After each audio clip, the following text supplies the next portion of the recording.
উত্তম মহন্তটা বাদ দিয়ে রামের ভূমিকায় যাই, কেননা রামের ভূমিকায় আমার মতো সাধারণ মানুষ আমার এই বদনে আলোচনা করাটা তো সম্ভব নয়। তো সাধুগুরু বৈষ্ণব যদি কৃপা করে তবেই সবকিছু সম্ভব। আর আমার সঙ্গে যিনি রয়েছে পরশুরামের ভূমিকায় রেখে তার চরণে অনন্ত কোটি প্রণাম জানিয়ে শুরু করলাম আজকে আমার পালা প্রসঙ্গ পালাগান। জয় গুরু, জয় গুরু।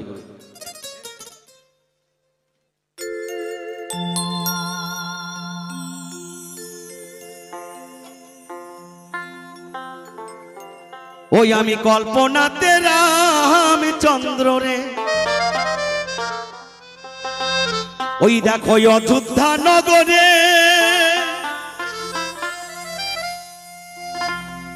ওরে সীতাপতি হইয়া আমি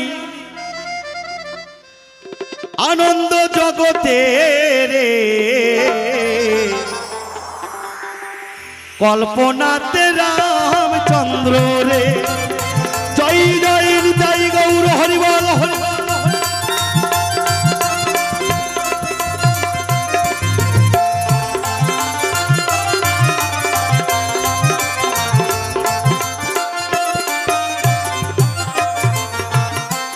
আছেন যত সাধুগুরু বৈষ্ণব জানাই আপনাদের ঠাই, কিছু কথা জিজ্ঞাসা করে যাব আমি এ ধর্ম সভায়।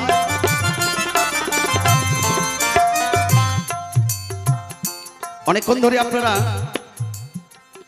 ভক্তিমূলক গান শুনে আসেন।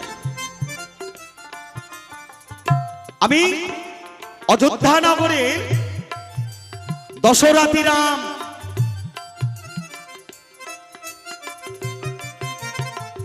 এই রাম যখন শুনতে পেলেন চারিদিকে যখন হই হই কাণ্ড আর রই রই ব্যাপার, কেমন না মিথিলার রাজা জনক ঋষি চারে রাজ্যে ঢোল পিটিয়ে দিলেন, হরধনুক যাই ভাঙতে পারবে তাই একমাত্র আমার কন্যা সীতাকে বিয়ে করবে। এ কথা শুনে দেব দেবতাগণ থেকে শুরু করে মনি ঋষি থেকে শুরু করে বড় বড় মহারথী সবাই সেখানে উপস্থিত হলেন সীতাকে বিবাহ করার জন্য। এ কথা না শুনে মনের টানে রাম লক্ষ্মণ ভরত শত্রুঘ্নে চার ভাইয়ে মিলে চললাম কোথায় না জনক রাজ্যে। সেখানে গিয়ে হরধনু ভঙ্গ করে সীতাকে নিয়ে যখন আমি আমার অযোধ্যা নগরে ফিরে যাই, হঠাৎ করে একজন মানুষের সঙ্গে আমার দেখা হয় রাস্তায় দেখার সঙ্গে সঙ্গে তিনি আমাকে বললেন, দাঁড়াও, তোমরা কে? তোমরা কোথা থেকে এসেছো?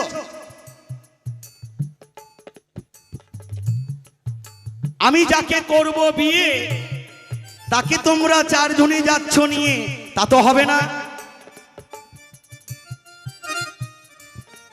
যে মেয়েকে তোমরা বিয়ে করে নিয়ে যাচ্ছ এই মেয়ে তো তোমার নয়, একমাত্র এই নারীর অধিকার আমার। তোমরা কে? তোমাদের পরিচয় দাও। মানুষটাকে বললাম, আমি অযোধ্যা নগরের দাশরথী রাম। তাই মিথিলায় গিয়ে হরধনু ভেঙ্গে আমি এই কন্যাটাকে বিয়ে করে নিয়ে আসছি। সঙ্গে সঙ্গে তিনি পরিচয় না দিয়ে আমাকে বললেন, তুমি রাম? তুমি আবার কোন রাম? রাম তো আমি, এই জগৎ সংসারের মাঝে আমি ভগবান, আমি রাম, আমি পরশুরাম। আর তুমি বলছো রাম? তাহলে তোমার পরিচয় দশরথী রাম তুমি যদি হয়ে থাকো, কেন আমার পরিচয় দিয়ে তুমি জগৎ সংসারে বেঁচে থাকতে চাও? এটা তো অসম্ভব। তোমার পিতারা জানে না? তো বলতে চাই রাম তোমার ঠাই আমি তোমার কাছে পরিচয় দিতে চাই, কেননা আমি তোমার বাবার বাবা। রামকে পরিচয় দিতে, আমি তোমার বাবার বাবা। রাম মনে মনে হেসে উঠে বললেন, আপনি আমার বাবার বাবা? এটা আবার কেমন করে হয়? বলছে, শোনো রাম, তুমি বাড়িতে গিয়ে তোমার বাবার কাছ থেকে আমার পরিচয় নিবে।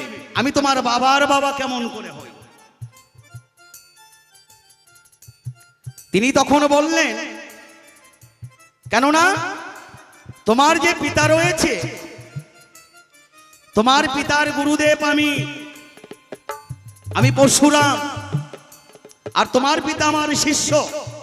তাহলে আমি তখন বললাম, তাহলে তুমি আমার দাদু গোসাই।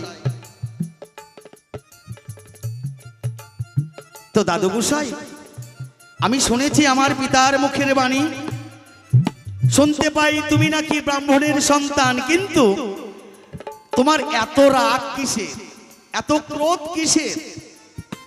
ব্রাহ্মণদের তো এত রাগ থাকা ভালো নয়। আমার মনে হয় তোমার যে ব্যবহার, তোমার যে কথা, আমার জেনে শুনে মনে হচ্ছে তুমি ক্ষৈত্র বংশের সন্তান। ব্রাহ্মণদের এত রাগ ভালো নয়। তিনি আমাকে জিজ্ঞাসা করলেন, শোনো রাম,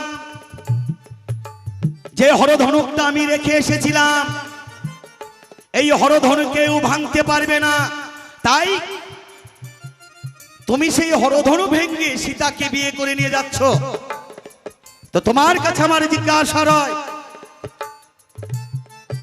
তুমি হরধনুকটা ভেঙলে কি করে? একটু দিয়ে যাবে তুমি তোমার পরিচয়। জয় জয় নিতাই গৌর হরিবল হরিবল হরিবল।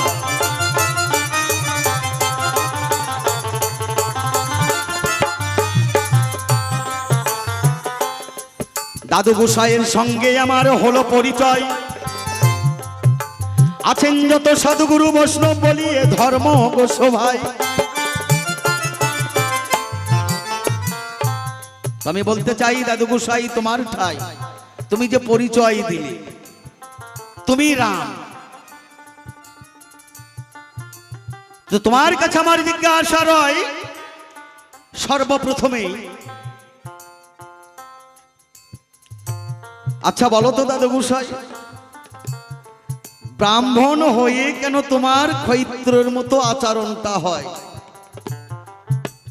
আমি শুনতে পাই আমার পিতার মুখের বাণী রয়, এই পরশুরাম নিজের মাকে, নিজের মায়ের মুন্ডু ছেদন করেছিল, পিতার আদেশ পালন করেছিল। তাহলে তুমি ব্রাহ্মণ হয়ে কেমন করে তুমি তোমার মাতৃ হত্যা করলে? তুমি সুন্দর করে বলে যাবে ধর্মসভার দলে, ভগবান বলে তুমি দাবি করছো আমার কাছে। পিতায়ে আদেশ করলেন, আর মায়ের সঙ্গে সঙ্গে তুমি মুন্ডচ্ছেদ করলে কুঠার দিয়ে। তো বলতে চাই, তোমার ঠাই, তুমি যে মাতৃ হত্যা করলে, তোমার কি পাপ হলো না? তাহলে সেই পাপের পরিপূর্ণতা, সেখান থেকে পাপ হইতে তুমি মুক্ত পেলে কিভাবে বলবে তুমি সভার দল? শুধু তাই নয়, সাধুগুরু বৈষ্ণবের মুখের বাণী শুনতে পাই, পরশুরাম যিনি ছিল তার কথা কিছু খুলে বলাটাই আমার ভালো। 21 বার, 2-1 বার নয়, 21 বার তিনি কি করলেন?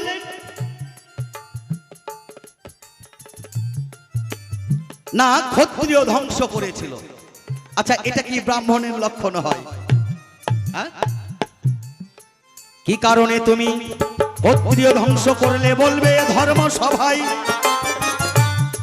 শোনো শোনো মনের প্রাণের আমার দাদু গো গোসাই, এটা ভগবানের লক্ষণ নয়, ভগবানের লক্ষণ এটা হতে পারে না।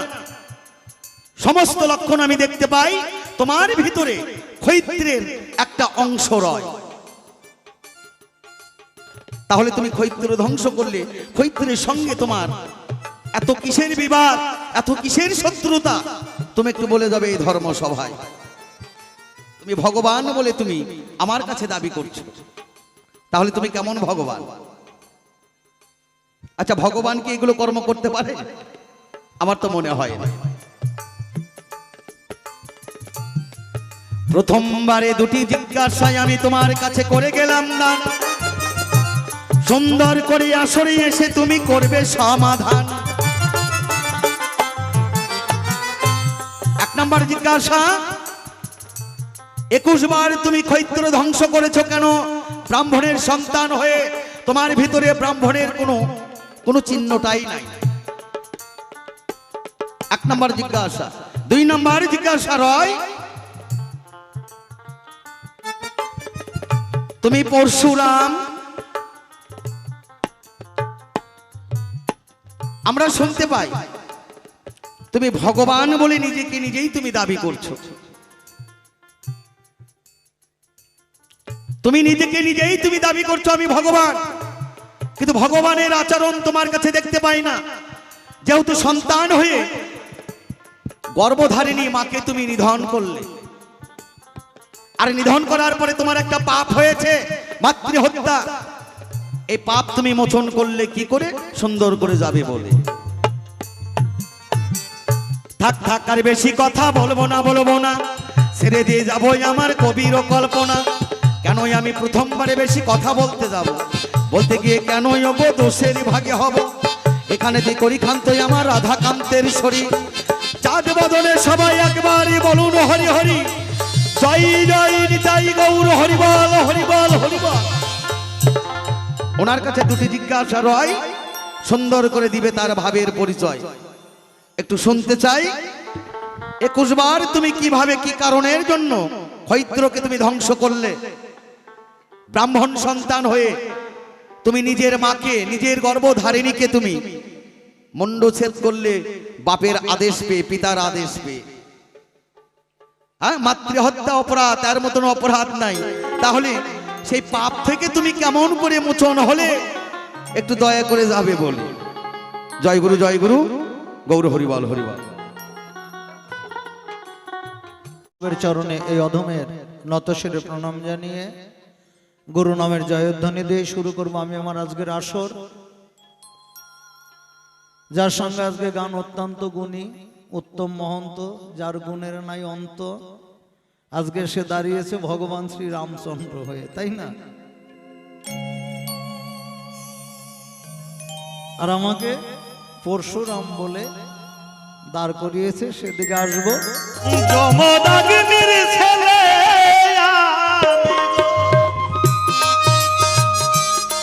মাতা রেণুকা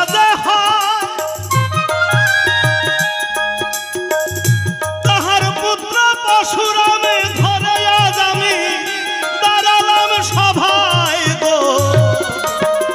যমদাগ্নির পুত্র হইয়া আমি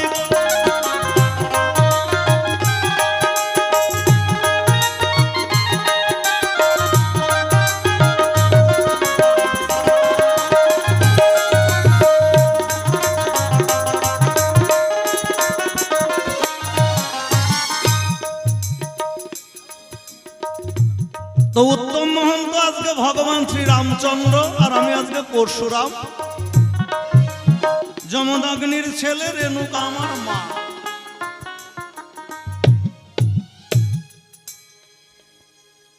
ভগবান শ্রী বিষ্ণুর ষষ্ঠ অবতার। যদিও জন্মসূত্রে ব্রাহ্মণ, তবু করেছে সে ক্ষত্রিয় নিধন। সে কথা বলে গেছে, তাই না? একবার দুবার নয়, 21 বার। তাহলে তুমি কেমন ভগবান? আর তুমি ব্রাহ্মণের সন্তান, নিজেকে বলছো তুমি ভগবান।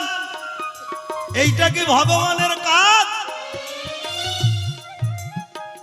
তুমি বারবার যুদ্ধ করে ক্ষত্রিয় নিধন করেছো বারে বারে। এটা তো ব্রাহ্মণের কাজ নয়। জিজ্ঞাসা করে গেছে আমায়, পিতৃ আজ্ঞা পালন করার পরে শিবের কাছ থেকে পাওয়া, শিব ঠাকুর যে কোঠার দিয়েছিল পরশুরামকে, ওরে পিতৃ আজ্ঞা পালন করার পরে, আসলে যে আমরা পরশুরাম বলি, পরশু শব্দের অর্থ হলো কোঠার। আসলে আজকে আসলে কিন্তু আমরা দুইজনাই রাম, দুইজনাই রাম নাম ধরে দাঁড়ালাম। আসরের পরে দুজনার হবে আজকে একটু তরজারে লড়াই, বোঝা যাবে কোন রামের কতটা আছে আজকে বড়াই, তাই তো?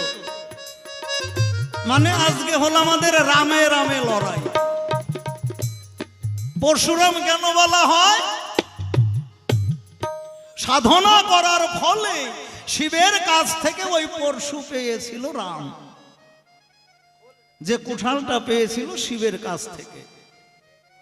পিতৃ আজ্ঞা পালন করার পরে ওই কোঠাল নিল হাতে ধরে, বলে গেছে তুমি মাতৃহত্যা পাপে লিপ্ত হয়েছ, তোমার সেই পাপ মোচন হলো কেমন করে? ওরে আমার পিতা করলো দেখো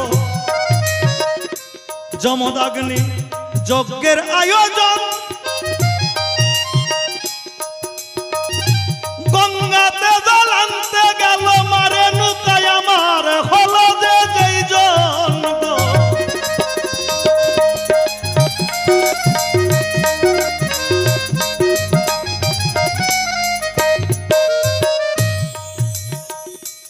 তবে উত্তম শাস্ত্র গ্রন্থ পড়েছে বাবা, আমি কিন্তু বাবা শাস্ত্র গ্রন্থ পড়ি নাই। আর একেবারে বাস্তব কথা বলছি, গান বাজনার বয়স মোটামুটি 38 বছর হয়ে গেল। আমিও কিন্তু কোনোদিন এই পালা করি নাই। মূলত আমরা প্রথম যখন গান বাজনা শিখেছি তখন কোনো পালাই ছিল না বাউলে। বাউলের একটাই ভাবধারা, যাহা চাই বিশ্ব ব্রহ্মাণ্ডে তাহা রয়েছে এই দেহভাণ্ডে। বাউল একমাত্র গুরু শিষ্য ছাড়া কোনো পালা নাই। এই যে আমাদের বাউলের আসলে যত পালার লড়াই, আসলে এটা কবির থেকে নেওয়া। এখন কবিওয়ালারাও বাউলদের নকল করে, বাউলরাও কবিওয়ালাদের নকল করে, এই আর কি মিশালি একটা কিছু আর কি তৈরি হয়ে গেছে। আগে গান বাজনা হতো, গান দিয়ে প্রশ্ন করবে, ঠিক স্তর বাই স্তর গান দিয়ে তার উত্তর দেবে। আর এখন এই যে তারপরে তাইরে নাইরে মিলাই দিতে পারলেই বাবা হয়ে গেল। তো বাবা এই পালা আমার এই বাউল জীবন আমিও করি নাই। আমারও আজকে একটা অভিজ্ঞতা উত্তমের সঙ্গে আসার পরে আমাকে বললো, দাদা কি করবো? আমি তো কি করবি, মানুষ জানে না এমন তো কিছুই নাই, মন থেকে যা হয় কর। কিন্তু পালাটা আমার জানা আছে কিনা তাও কিন্তু জিজ্ঞেস করে নাই। তথাপি ভূমিকায় যখন দাঁড়িয়েছি বলতেই হবে, ভুল ত্রুটি অবশ্যই হবে, ভুলগুলোকে চরণের ফুল করে নেবে।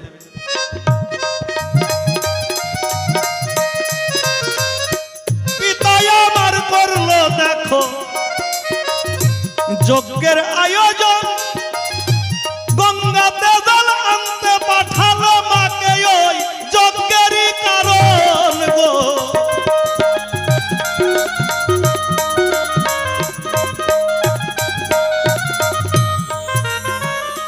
গঙ্গার ঘাটে মেরে রেণুকা দেখো এক দৃশ্য যে দেখিলাম, ওই দৃশ্য দেখে যজ্ঞের কথা ওরে ভুলিয়া সে গেল রে।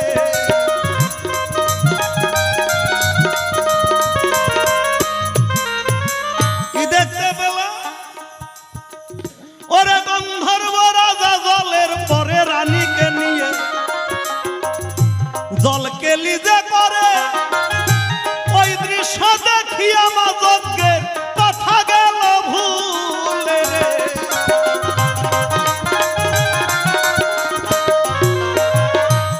রেণুকার আর মনে নেই? আমার পিতা যমদগ্নি যজ্ঞ সমাপন করলো, ধ্যান যোগে জানতে পারলো ব্যাপারটা কি। যখন জানতে পারলো তোমরা যেমন 4 ভাই আমরাও 4 ভাই, তোমাকে বলে যাই আমি হলাম ছোট। যখন আমার 4 দাদাকে এক এক করে পিতা আদেশ করে মাকে মারার পরে, কেউ যখন পিতৃ আজ্ঞা পালন না করলো পিতা নিজেই কিন্তু তাদেরকে মারল। যখন আমাকে বলল ওই শিবের দেওয়া কোঠাল আমি হাতে তুলে নিলাম, শিবের দেওয়া পরশু আমি হাতে তুলে নিলাম। মাকে গিয়ে বললাম, মা বলো জননী জন্মভূমিষ্য স্বর্গাদপি করিয়সি। নিজের মা আর নিজের জন্মভূমি তাহা স্বর্গের চাইতেও বড়। বলো মা আমি কি করব? মা বলল, তুমি তোমার পিতৃ আজ্ঞা পালন করো। পিতা ধর্ম পিতা স্বর্গ পিতা হি পরমতপ পিতরি প্রীতি মহাপন্নে প্রিয়ন্তে সর্বদেবতায় নম নম। সবার ঊর্ধ্বে পিতা, তুমি তোমার পিতৃবাক্য পালন করো। ওরে পিতৃ আদেশ মাতৃ আদেশ মেনে আমি তোমারে জানাই, মাও আমায় করেছে আদেশ তোমায় বলে যাই।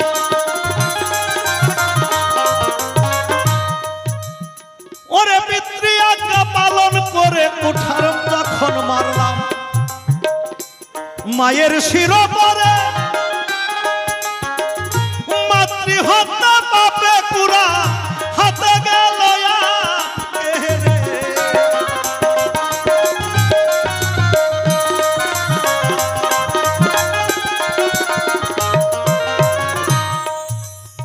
আমি পিতাকে বললাম, পিতা আমি তো আদেশ পালন করেছি, তাহলে কেন আমার হাতে এই কুড়াল আটকে গেল? এই পরশু কেন আমার হাতের উপর আটকে গেল? আমার পাপ হয়েছে, মাতৃহত্যা পাপ করেছি। ওরে কেমন করে পাপ থেকে মুক্তি হবে আমি জানিবারে চাই। পিতা আপনাকে জানাই গো,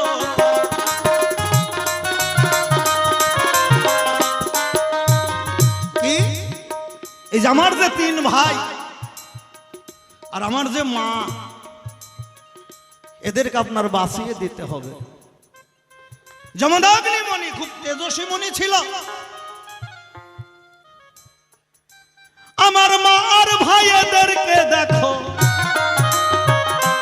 বাঁচাইয়া দিল। পিতা আমায় তখন দেখো আদেশ করিল।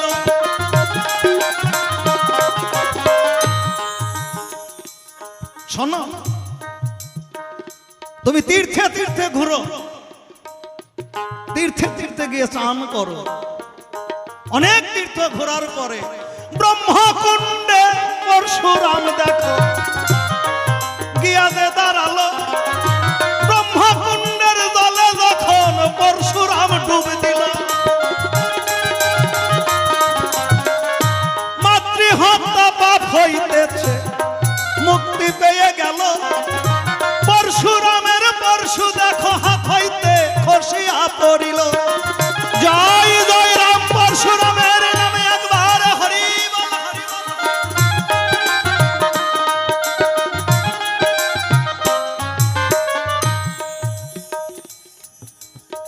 তাহলে কেন আমার হাতে কুড়াল আটকে ছিল, পরশু আটকে ছিল? কেমন করে সেই পাপ থেকে মুক্তি পেলাম বলা হলো। এবার একটা কথাই আছে, আমি কেন ভগবান হয়ে ক্ষত্রিয় বধ করেছি, তাই না? ওরে শ্রী বিষ্ণুর ষষ্ঠ অবতার পরশুরাম হয়। পরশুরাম কি কারণে ধরায় হইল উদয়? অধার্মিক অত্যাচারী রাজাদের যখন অত্যাচার বাড়িল, বিষ্ণুর অংশ হইতে ষষ্ঠ অবতার তখন পরশুরাম জন্মালো।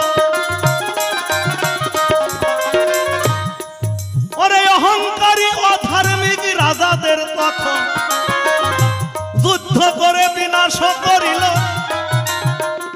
তাদেরকে বিনাশ করে পরশুরাম ধর্ম যে স্থাপিল।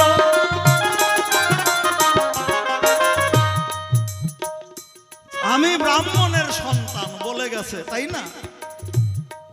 কিন্তু রাম তুমি আসলে জানো না ব্যাপারটা কোন জায়গায়। কেন ক্ষত্রিয়ের বল আমার গায়ে রয়? কেন ক্ষত্রিয়র আমার কাছে হয়েছে পরাজয় তোমার নাই জানা? আসলে তুমি তো ছোট শিশু, তুমি আমার সম্বন্ধে কি জানলা? তুমি তো ছোট শিশু। কেন ব্রাহ্মণ হয়ে ক্ষত্রিয়ের বল আমার গায়ের পরে? ওরে সূর্য বংশের দেখো ছিল মারে নৌকা যেজন হয়, ওই সূর্য বংশেই কিন্তু এই রামের জন্ম হয়।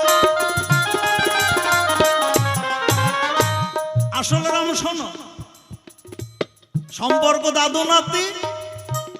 একদিকে তোমার বংশটা হলো আমার মামার বংশ, বাবাই আমার ব্রাহ্মণ ছিল, মারে নৌকা ক্ষত্রিয় সে হয়। সূর্য বংশের মেয়ে মামে নৌকা, যে বংশে তোমার জন্ম হয়। এই কারণেই ক্ষত্রিয়ের বল আমার গায়ে রয়। ওরে রজে আর বিদে দেখো একটা সন্তান সৃষ্টি হয়।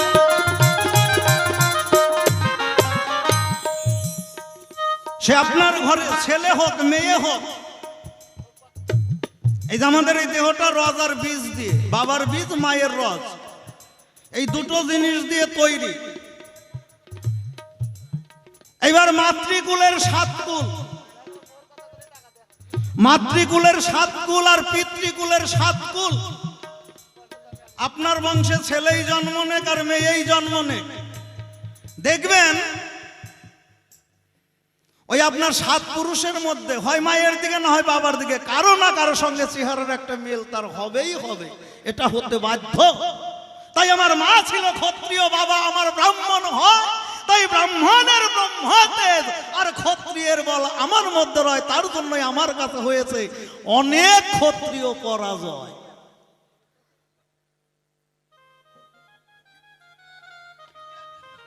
ওরে তোমার যাহা জিজ্ঞেস ছিল হইল সমাধান,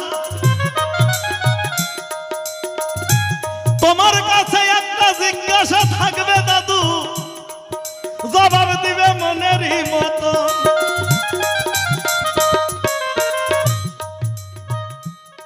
এই যে পথের মাঝে তোমাকে আমি দেখতে পাচ্ছি, তুমি সীতাকে নিয়ে যাচ্ছ, কিন্তু সীতাকে তো তুমি নিতে পারো না। খুলে বলি তোমার কাছে আমি শিব সাধনায় গিয়েছিলাম, ওই পর্বত মাঝে যে সাধনা করে আমি কোঠাল পেয়েছি, মানে পরশু পেয়েছি। আসলে তুমিও রাম আমিও রাম, আমি শিবের পরশু পেয়ে হলাম পরশুরাম। আমার যে হরধনু ছিল সেটাও শিবের কাছে সাধনা করে আমার পাওয়া।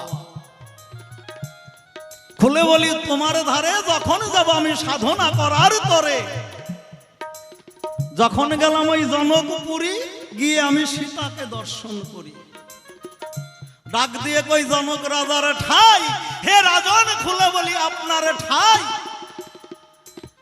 আপনার মেয়েকে আমি আমার সহধর্মিণী করতে চাই।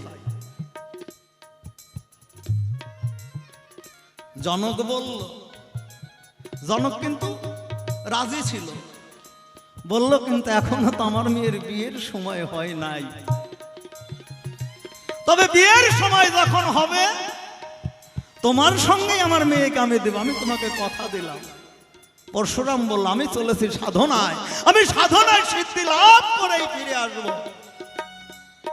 পরশুরাম বলল, পরশুরামকে বলল জনক, যে কতদিনে তোমার এই সাধনায় সিদ্ধি লাভ করবে তা তো তুমিও বলতে পারবে না, কিন্তু এতদিন তো আমার কন্যাকে আমার ঘরে রাখাও সম্ভব না। তখন পরশুরামের ওই হরধনু দিল জনক রাজার ঠাই। অন্য কেউ বিয়ে করতে পারে, আমার কোনো বাধা নাই।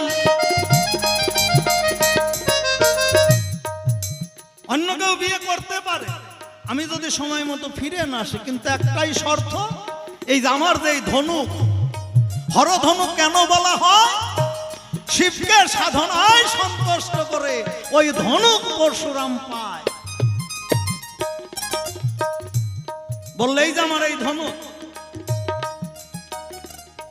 হরের কাছ থেকে পাওয়া, এই হরধনুক আমি রেখে গেলাম। শিবের মন্দির ছিল জনকের বাড়িতে, ওই শিব মন্দিরে রেখে দিল। রেখে দিয়ে পরশুরাম বলল, ওই জনকের ঠাই যদি কোনো বীর এই ধনুক ভাঙতে পারে, সে আপনার মেয়েকে গ্রহণ করতে পারে। আর যদি এই ধনুক কেউ ভাঙতে না পারে, আমি যতদিন সাধনা করে ফিরে না আসবো, আপনার মেয়ে থাকবে আপনার ঘরে।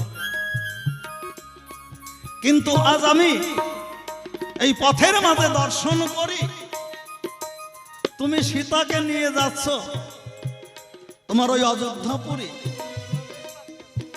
এমন কি শক্তি তুমি পেলে, কোন সাধনার ফলে কারবা বলে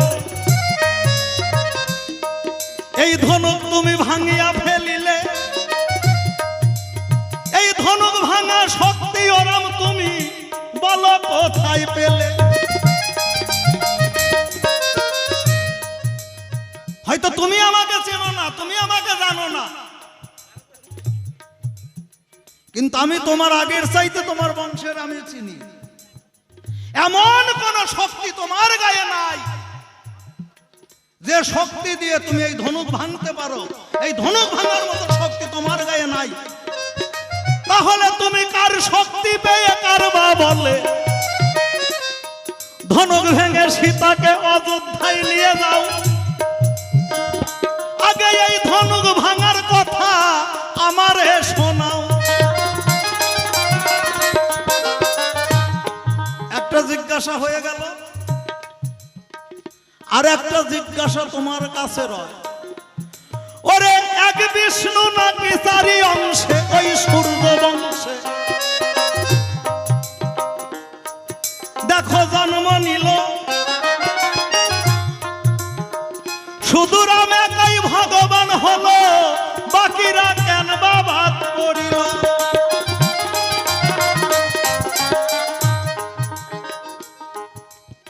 কারণ তোমার জন্ম যে যজ্ঞের চরুষের থেকে হয়েছে, তোমার বাকি ভাইদের জন্ম তো সেখান থেকেই হয়েছে।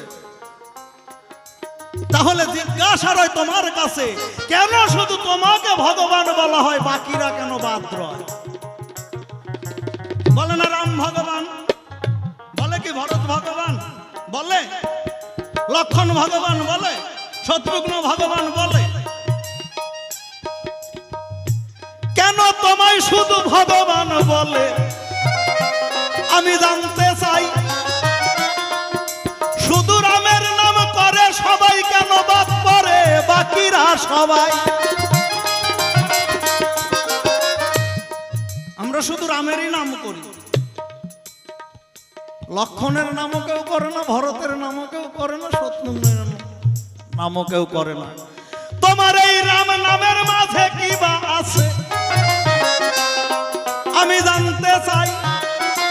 দুটোই জিজ্ঞাসা রইল, জবাব দিবে নাতি। বলি যে তোমার প্রথমবারে বেশি বলা নাহি প্রয়োজন, আমার ভুল ত্রুটি সকল কিছু করিবে মার্জন।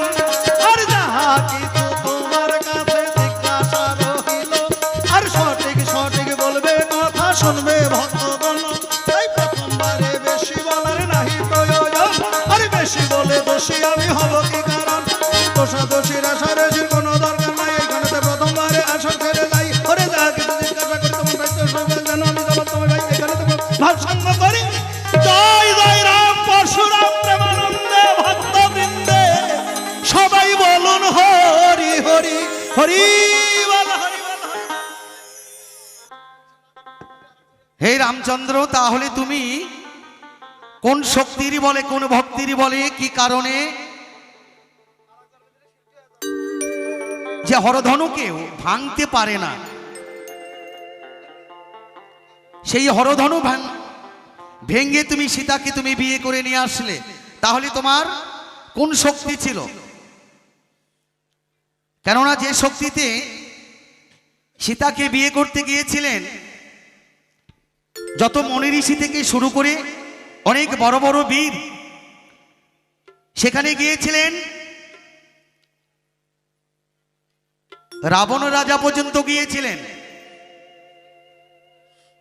রাবণ রাজা গিয়ে রাজাকে বললেন, হে রাজন, আগে তোমার মেয়ের সঙ্গে আমাকে বিয়ে দাও, তারপরে আমি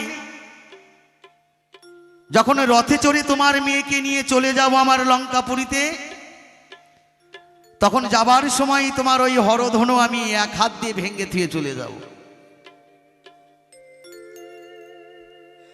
রাজা তখন বললেন, হে রাবণ, আমি জানি তুমি ত্রিভুবন তুমি জয় করেছ, তোমার মতো শক্তিশালী কেহ নেই। আর যে হরধনু দেবাদিদেব ভোলা মহেশ্বরের দান, আর তুমি বড় বৈষ্ণব, তুমি সেই দেবাদিদেব ভোলা মহেশ্বরের একমাত্র সেই সাধনায় তুমি সিদ্ধি লাভ করেছ। এটা তো হয় না। আমি যেহেতু সবাইকে কথা দিয়েছি, আগে হরধনুকটা আগে ভাঙতে হবে, তারপরে আমার মেয়েকে তাদের সঙ্গে বিয়ে দেব। তাহলে যে আমার মান থাকবে না, তাহলে তুমি এক কাজ করো, আগে তুমি হরধনুটা ভেঙে তারপরে আমার মেয়েকে তুমি তোমার সঙ্গে করে নিয়ে যাও। রাবণ রাজা বলছে, এটা আমার ব্যাপার হলো? আগে তোমার মেয়েকে সাজাও, তারপরে আমি বিয়ে করে তারপরে আমি দরকারে হরধনুটা ভেঙে যাব। রাবণ রাজা তখন কি করলেন? তার মনে বড় অহংকার। মনে ঋষিদের তখন কথাগুলো শুনে যে সবাই যখন এসেছে তাহলে আমি মেনে যাই, এই মনস্থ করে রাবণ রাজা গিয়ে যখন ওই হরধনুকে গণ যখন টানতে লাগলেন, তখন তিনি হরধনুকটা তখন ওপর দিকে জাগ্রতই করতে পারলেন না। তো বলতে চাই, আমার দাদু গোসাইয়ের ঠাই আমি যে আমার কিভাবে এই হরধনু ভেঙে আমি আমার সেই ঘরের লক্ষ্মীকে গ্রহণ করেছি, এটা সবাই জানে। যাব সেই জায়গায়। জয় গুরু জয়। তাহলে যেতে হবে যে জায়গায় জিজ্ঞাসা রেখেছে, হে রামচন্দ্র, তুমি ভগবান বলে দাবি করলে, তাহলে তুমি কোন শক্তিতে হরধনু ভেঙ্গে তুমি সীতাকে বিয়ে করলে? শুধু তাই নয়,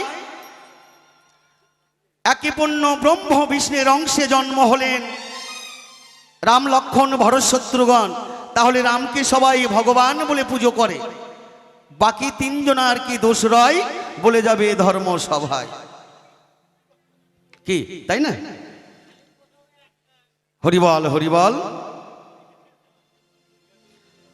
ওরে কাষ্টের সঙ্গে লোহারি পিড়ি, জলে ভাসে দুই ধোনা। ওরে কৃষ্ণ প্রেম সকলেই জানে না। জয় জয় রাধা গোবিন্দ প্রেমানন্দ হরিবল হরিবল।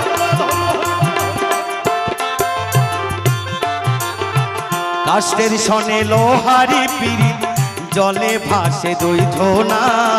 কৃষ্ণ প্রেম সকলেই জানে না। কৃষ্ণ কৃষ্ণ প্রেম সকলেই জানে না।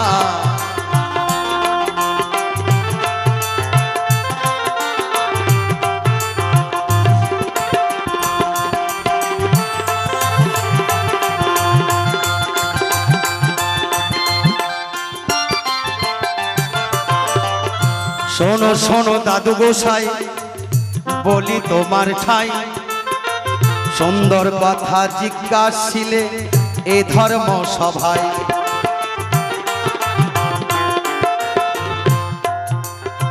সেই জায়গায় বড় বড় মহারথী গিয়েছিলেন, এটা মিথ্যা কথা নয়।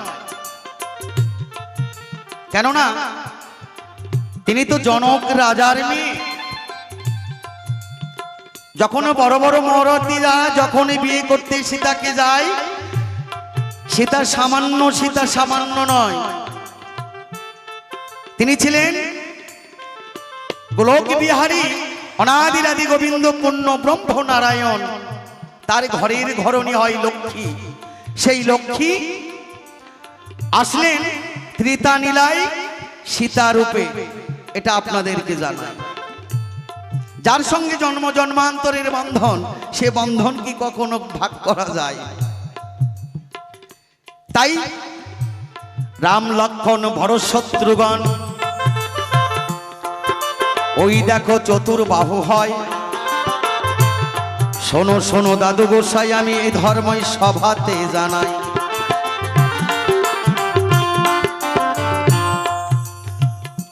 যখন এই রাম লক্ষ্মণ ভরত শত্রুঘ্ন রাজ দরবারে যখন যায়, যাবার সঙ্গে সঙ্গে দোতলায় থেকে দর্শন হয় সীতার। সীতা ছিলেন দেবাদিদেব ভোলা মহেশ্বরের ভক্ত। দেখো মিথ্যা কথা নয়। ওই পুরুষটাকে দেখার সঙ্গে সীতা তখন দেবাদিদেব ভোলা মহেশ্বরের কাছে প্রার্থনা জানালেন, হে দেবাদিদেব ভোলা মহেশ্বর, আমার সেই মনের মানুষ প্রাণের মানুষ এসেছে আমাকে নিতে। সে যেন এই হরির ধনুক যেন গণ চড়াতে পারে, সে যেন ভাঙতে পারে, আর তার সঙ্গেই যেন আমার হয় মিলন।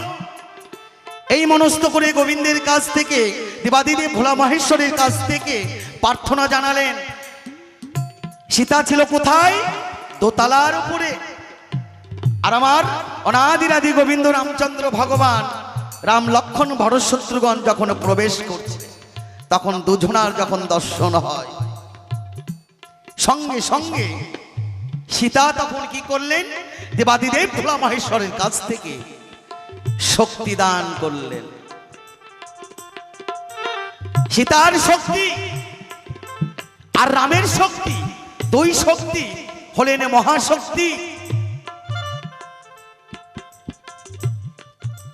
তখন গিয়ে দেখতে পাই হরধনু ভাঙ্গার প্রতিযোগিতায় লক্ষ্মণ শত্রুঘ্ন আর ভরত দেখো কি কর্ম করিল। শোনো শোনো দাদু গোসাই আমার সবাই বলা ভালো। এই যে তিনজন ভরত লক্ষ্মণ আর শত্রুঘ্ন, তারা কি করলেন? ভগবানের কাছে প্রার্থনা জানালেন, আমার দাদা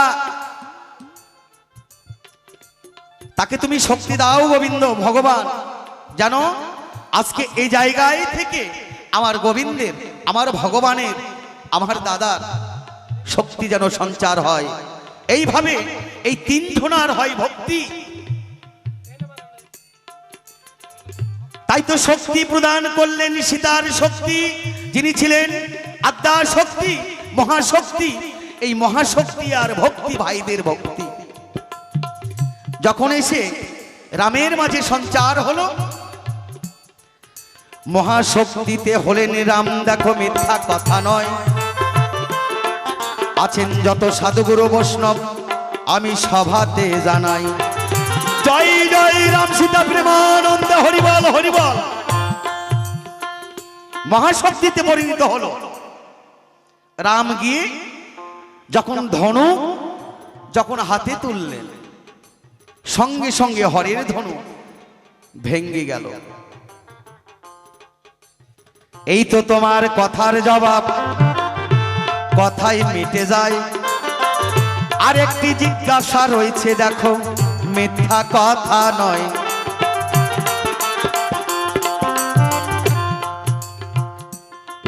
রামকে সবাই ভগবান বললেন, বাকি তিনজন কি দোষ করলো, তাদেরকে ভগবান বলা হলো না।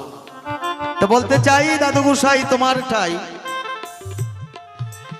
সাপোজ ধরো এখানে এখনো জ্বলছে,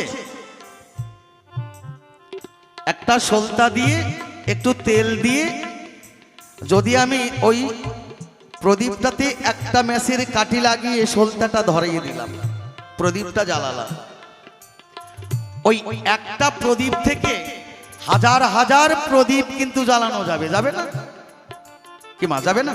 যাবে, তাই না? আচ্ছা, তাই বলে যদি হাজার হাজার প্রদীপ জেলে আমি এখানে সাজিয়ে দিলাম, ওই একটা প্রথমবারে যে প্রদীপ থেকে আমি প্রদীপটা যে হাজারটা প্রদীপ জ্বালিয়ে দিলাম, ওই একটা প্রদীপের যে আলো যেটা দিচ্ছিল সেটা কি কমে যাবে না ওই রকমই থাকবে? কোনটা হবে? কমে যাবে না একই থাকবে, তাই না? তো বলতে চাই তোমার ঠাই গোবিন্দের জন্ম হয়েছিলেন চরু থেকে, এটা মিথ্যা কথা নয়, কিন্তু আমার এক পূর্ণ ব্রহ্ম নারায়ণ চার ভাগে বিভক্ত হয়। তো বলতে চাই তোমার ঠাই, তাই বলে ওই রামের শক্তি কিন্তু কমে যায় নাই, কমে যায় নাই। যিনি অখণ্ড মণ্ডলাকারং ব্যাপ্তং যেন চরাচর, কি তাই না? অখণ্ড, আর কখনো ভাগ হয় না। তাই জীবকে শিক্ষা দেবার জন্য রামচন্দ্র ভগবান আসলেন এই ধরাধামে। এক পূর্ণ ব্রহ্ম নারায়ণ চার ভাগে বিভক্ত হলেন, তার অংশ কমে যায় নাই, তার শক্তি পাওয়ার কমে যায় নাই। তারও কারণ রয়েছে, যেমন ভগবানের অংশকলা হয়ে এই চার ভাগে বিভক্ত হয়েছিলেন লক্ষণ ভরত শত্রুঘ্ন, তারও একটি কারণ রয়েছে, একমাত্র ভক্তির কারণে। রাম কথাই এলো দেখো, পঞ্চরস হয়। শোনো শোনো দাদু গোসাই, আমি এ ধর্ম সভাতে জানাই, রাম, এই রাম কথাটির মাঝে রয়েছে পঞ্চভাগ, পঞ্চরস, যার মধ্যে রাম লক্ষণ ভরত শত্রুঘ্ন, তার মধ্যে রয়েছে আমার লক্ষ্মী সীতা। তাই তো একই পূর্ণ ব্রহ্ম নারায়ণ চার ভাগে বিভক্ত হলেও আমার রামচন্দ্রকেই ভগবান বলে সবাই পুজো করে, সবাই তার নামকরণ করে। যেমন শিক্ষ নাগের অবতার হয়ে এসেছিলেন লক্ষণ, মহাশক্তিবান, ভগবানের চরণ পাবার জন্য, ভগবানের সঙ্গ দিবার জন্য। তাই তো আমার অনাদিরাদি গোবিন্দ রামচন্দ্র ভগবান জীবকে শিক্ষা দিবার জন্য অযোধ্যা নগরে জন্মগ্রহণ করলেন, পিতৃ আজ্ঞা পালন করলেন। একজন সন্তান হয়ে বাবাকে কেমন করে সম্মান দিতে হয়, বাবার বাক্যকে, পিতার বাক্যকে কেমন করে মানতে হয়, মায়ের প্রতি কেমন ভক্তি শিক্ষা দিয়ে গেলেন জগৎ সংসারে রামচন্দ্র ভগবান। লক্ষণ শিক্ষা দিয়ে গেলেন বড় ভাইয়ের প্রতি, দাদার প্রতি ছোট ভাইয়ের যে কর্তব্য ভক্তি। তাই তো তিনিও সংসার ছেড়ে দাদার সঙ্গে 14 বছরের জন্য বনবাসে গেলেন। কিসের জন্য? না জীবকে শিক্ষা দেবার জন্য। সীতা শিক্ষা দিয়ে গেলেন স্বামীর প্রতি স্ত্রীর যে ভালোবাসা ভক্তি, সে গাছতলায় থাকলে গাছতলা, যদি 7 তলাতে রাখে দিল 7 তলা। তাই স্বামীর প্রতি যে ভক্তি প্রেম ভালোবাসা সীতা শিক্ষা দিয়ে গেলেন, ভরত শিক্ষা দিলেন।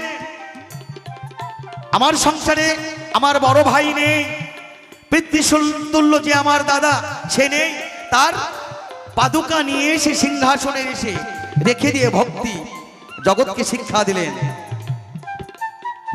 ছোট ভাই হয়ে বড় ভাইয়ের প্রতি যে প্রেম ভালোবাসা ভক্তি জগৎকে শিক্ষা দিলেন। জয় জয় সাধুগুরু বৈষ্ণব প্রেমানন্দ হরিবল হরিবল হরিবল। তাই তো আমার অনাদির আদি গোবিন্দ ওই দেখো কি কর্ম করিল, তার অংশ কলা হয়ে জন্ম দেখো এ ধরায় নিল।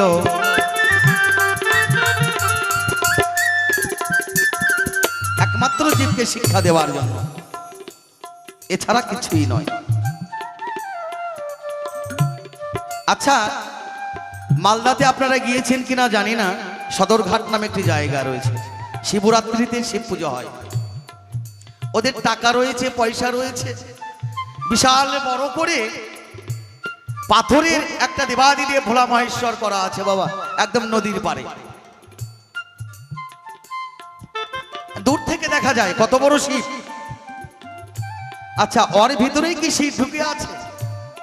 আর যিনিরা শিবরাত্রিতে ছোট ছোট শিব বানিয়ে পুজো করছে তার ভিতরে কি নেই? আছে, তাই না? তদ্রূপ আমার ভগবান সর্বময়ী। তাই তো রামচন্দ্র ভগবান বললেন, আমি শুধু রাম নয়, আমি সেই যশোরা রাজার পুত্র, সেই দশরথের পুত্র রাম নয়, আমি আত্মারাম। দাদু গোসাই বলতে চাই তোমার ঠাই, আমি সর্বময়ী রাম, আমি সব জায়গায়, আকাশে বাতাসে সব জায়গায় বিরাজিত। তুমি যেমন পরশুরাম, আমি তোমার মতো সেই পরশুরাম নয়, আমি আত্মারাম, আমি সবার মাঝেই থাকি। তাই তো আমি অযোধ্যা নগরে মানুষ রূপে আসলাম ভগবান। তাই তো আমায় বিধান দিলেন, জয় জয় রাম, জয় জয় রাম সীতা প্রেমানন্দ হরিবল হরিবল। আমি আত্মারাম, আমি প্রত্যেকটি জীবের ভিতরে আত্মার রূপে বিরাজিত। তাই তো মানুষের জীবের ভোম ভাঙ্গাতে আমি এক পূর্ণ ব্রহ্ম নারায়ণ চার ভাগে বিভক্ত হয়েছি জগৎ সংসারে। এই তো তোমার কথার জবাব, কথাই মিটে গেল। এসো এসো দাদু গোসাই, কিছু কথা বলবো ভালো। কি ওনার কাছে কিছু জিজ্ঞাসা রাখবো বাবা? হ্যাঁ, কেননা আমাদের পরে আরো ভালো শিল্পী রয়েছে, ইউটিউব খ্যাত সুন্দর কণ্ঠ সুন্দর গায়ক, যাদেরকে বড় কষ্ট করে কমিটির বাবুরা আয়োজন করেছে আপনাদের জন্য, আপনাদেরকে গান শোনাতে। আমাদের সময়ও বেশি নাই। এসো এসো দাদু গোসাই, দুইজন মিলন গীতি গাই, সুন্দর করে বলবে খুলে তুমি এ ধর্ম সভায়। তবে শোনো শোনো অগনাতি, আমি এবার দেখতে পাই তোমাতে আর আমাতে কিন্তু ভেদাভেদ যে নাই। হরিবল হরিবল। ওরে বিষ্ণুর, শ্রী বিষ্ণুর ষষ্ঠ অবতার, আমি যে রাম হই, আর সেই চতুরংশে শ্রী বিষ্ণু দশরথের ঘরেই রয়। বেশি মরায়া দ্বন্দ্ব করতে চাই, তোমার গৃহে আমায় সেবা দিবে, আমি আজ এইটুকুই জানাই। হরিবল হরিবল। তার মানে উনি আমার দাদু গোসাই,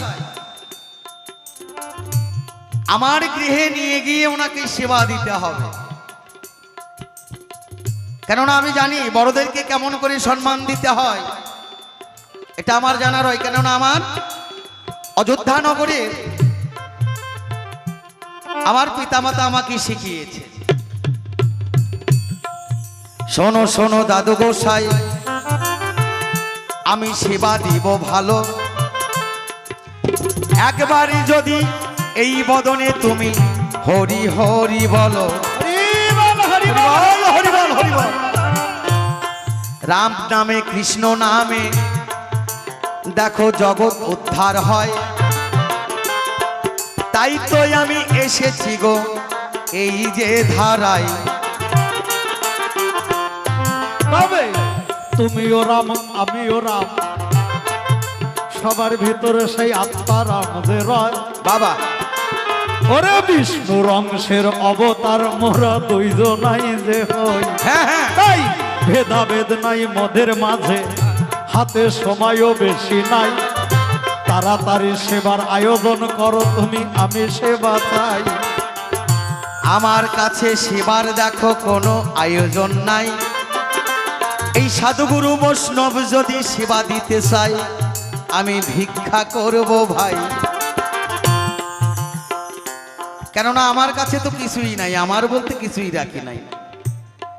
তো যে কোনো একজন মা হোক আর বাবা হোক এসে 16 আনা দক্ষিণা দিবেন। এই দক্ষিণা দিয়ে আমি সেবার কিছু আয়োজন করতে চাই, যেন সেই সেবাটা আমি দিতে পারি আমার দাদু গোসাইকে। যে কোনো একজন মা একজন বাবা এসে, কেননা আমাদের সময়ও বেশি নেই, আমাদের পরে শিল্পী এসে পড়বে, তারপরে আবার আসবো মিলনে, রাধা গোবিন্দের মিলন হবে। অবশ্যই আপনারা দর্শন না করে কিন্তু বাড়িতে কেউ যাবেন না। আর যদি আমাদের গান ফেলে যদি বাড়িতে চলে যান তাহলে আবার এই 1 বছরের মধ্যে কারো কিন্তু বাড়িতে গিয়ে মিলন হবে না, আমার খালি ঝগড়া হবে আর গন্ডগোল হবে। তো একজন মায়ের মাঝে থেকে হোক বাবাদের মাঝে থেকে হোক 16 আনা দক্ষিণা দিবেন। সেই দক্ষিণা পেয়ে আমি পালাটা শেষ করে আমি আমার দাদু গোসাইকে সেবা দিয়ে হয়তো একটি করে গান গাইয়ে শোনাবো, আর মাঝেই হয়তো পরবর্তী শিল্পী চলে আসবে। জয় গুরু জয় গুরু, কেননা গানের অনুরোধ রয়েছে, অবশ্যই গাইতে হবে। হ্যাঁ, অনুরোধের গান দুই একটি অবশ্যই গাইতে হবে।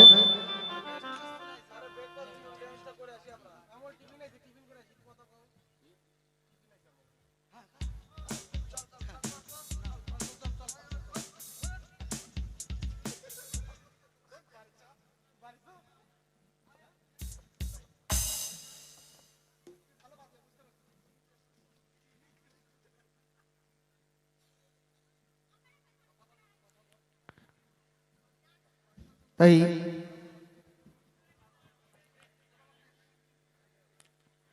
আসলে মূলত যাই হোক সেবার আয়োজন হয়ে গেছে, পালাটা আমরা দাদু নাতি এখানেই রাখবো।